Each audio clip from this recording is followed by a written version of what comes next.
नितेश राणे साहेबासारखे 100 आमदार महाराष्ट्रात पाहिजे, तेव्हाच काहीतरी भलं होईल. खरं ना, खरं. मी त्यांचा कोणीच नाही, मी त्यांना एकदा भेटलो बी नाही, पण काय खरं त्यांनी ते इलिगल मदरसे गिदरसे बंद केले ना. आणि धर्माचं रक्षण म्हणजे काय, माग तुम्हाला माहिती आहे.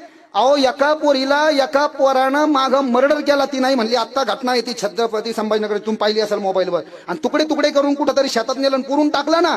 आणि पूजानं लव जिहाद मध्ये आत्महत्या केली ना. आणि ब्राह्मणाची पोरगी जर का पळून नेली तर 15 लाख रुपयाचं त्यांना इनाम देतात, ते त्यांचे फतवे जे काढतात ते. आपली पाटलाची मराठीची पोरगी पळून नेली तर 12 लाख रुपये देतात, मारवाड्याची पळून नेली तर 10 लाख रुपये देतात. मग याच्याकरता आपण काय केलं पाहिजे, याच्याकरता आपण आपल्या ताईकडं आणि आपल्या पोरांकडे लक्ष ठेवलं पाहिजे. आणि माझा ऐका, माझा राग जरी आला तरी चालन, घरामध्ये जे पोरण पोरी ज्यांचे लग्न झालेलं नाही ना, त्यांच्या मोबाईलला पॅटर्न असता कामा नाही. हे पॅटर्न बंद पाहिजे. पॅटर्न असलं तर there are something wrong top of the bottom. काहीतरी आपणच आपला सत्यानाश करतो, आपण आपला दरवाजा सांभाळायचा. किती लोक इथं सकाळी उठतात खरं सांगा ना, हाय